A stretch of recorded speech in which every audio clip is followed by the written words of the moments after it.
so this is basically part 2 of the atomic theory notes, and today we're going to visit the next two scientists. First is named Thomson, and he was a British guy, Thomson, and I'm just going to kind of give you the highlights of what his experiment was and what you need to know about him.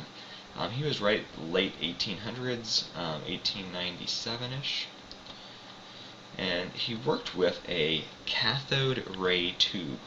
Alright, so it's just known as a CRT, cathode ray tube.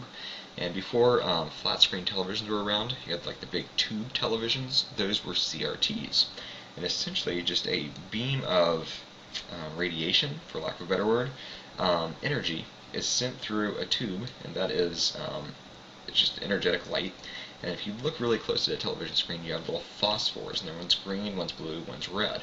And essentially there's a big magnet in there, and it guides that beam, and it hits either the blue, the red, or the green phosphor across every single line of your television, like several times a second. So this beam's just moving like crazy as this magnet's pointing it, and it makes pictures on your screen. So anyways, they didn't have televisions back then, but Thomson used a cathode ray tube, alright?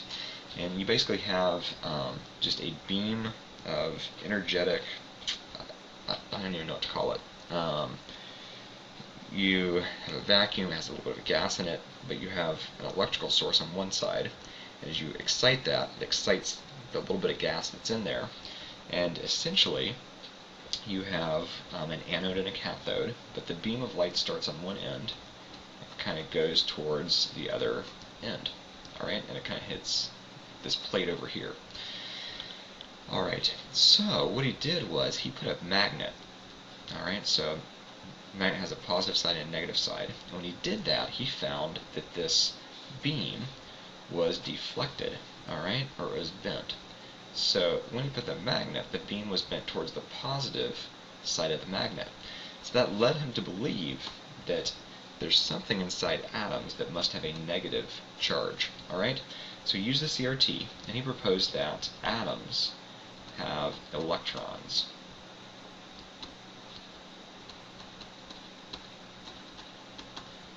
So atoms have electrons, and electrons are simply small particles with a negative charge. That's how he would define them.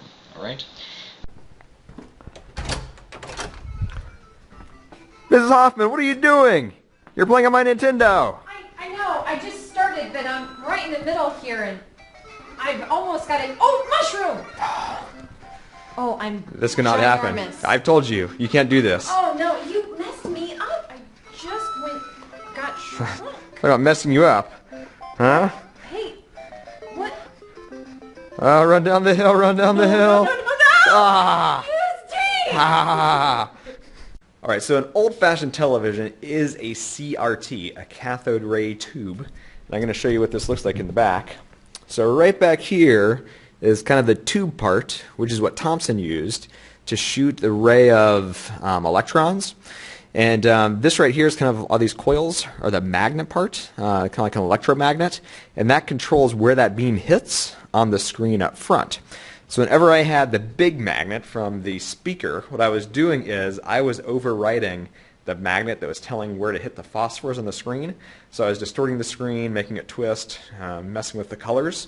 Again, if you look down here, usually speakers are at the very bottom, as far away from that magnet as possible. They even have a shield around them so that they shield themselves from being a distortion to the magnet that's trying to control that beam. LCD TVs work much differently, so unless you have a big heavy television at your house, the tech doesn't really apply anymore. And then the last thing you need to know about this is his model of the atom was known as the plum pudding model. Right? He was from Britain, so what I want you to say is the plum pudding model. So know that, again, he was British, plum pudding model. Alright, we didn't do this with Dalton, but Dalton essentially said atoms are spherical, they're indestructible, so just think of a marble that you can't break. So Thomson went a step further, and his model essentially looked somewhat like this. So plum pudding, everything has a positive charge. There's kind of just a positive charge throughout our atom. And then there's little bits of negative. Alright, so there's an electron, electron, electron. But overall, the positives and negatives have to equal each other. That's why most things are neutral, right? You can't just put a magnet up to something and everything is attracted to it. But the plum pudding is, basically, the pudding is where the positive is, and then the plums are where the negative is. We might think of it as the chocolate chip cookie model, where the dough is the positive and the chocolate chips are the negative. Alright, so again, Thomson used a CRT. He proposed that electrons exist, and he used the plum pudding model to show how this model might exist, or to represent this model. The next guy, and really the last one we're going to talk about, is Rutherford.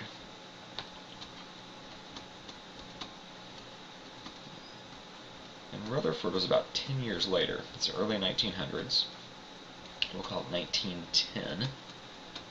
And I am not sure. I think he was from Iceland, maybe? I don't know. He was from a northern country, but I don't think it was England.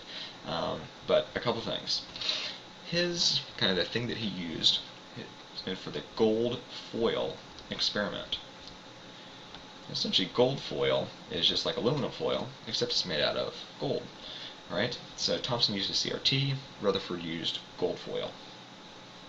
And with this experiment, alright, I'll kind of draw it up again, but here is our piece of gold, alright, and kind of around this piece of gold there's kind of a phosphor screen. So if stuff hits this, it kind of develops. So if you have been in photography, and you've actually seen film, not a digital camera but film, you have to have that, it happens in a dark room where light doesn't hit it, because when light hits it, it exposes it. So anyways, he kind of had this, and then in a box over here, he had a radioactive element that gave off alpha particles. Okay, and you'll find more about alpha particles later on. But these alpha particles, he kind of, so there's a piece of uranium or something right here, and these alpha particles kind of shot out towards the gold foil. And because the foil was so thin, he expected that these alpha particles, alright, that are radiated, would hit the screen, and he would see little bits of light kind of on this far end of the experiment. Alright, how come? Because alpha particles are really small. They would essentially just go right through all that gold foil. How come? Because of the plum pudding model, there's nothing really to stop a particle moving really quickly. It's just going to go right through there without hitting anything. Okay? But what he got was, when he did this, he found out that he had marks kind of here, there, way over here, here, and here. So what he had to propose was that some of these light got deflected way out here, some of it got deflected a little bit, but when it hit this gold foil, it got deflected a lot. Alright? So he said it was like aiming a shotgun at a piece of paper, you know, or a rifle, and having the bullet come back at you. That's how surprising it was. So anyways, his model includes a nucleus. Alright? So he said all that positive charge must be concentrated in a positive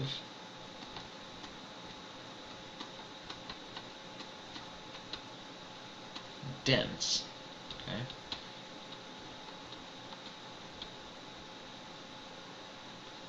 nucleus. Alright, and essentially his model is known as the nuclear model.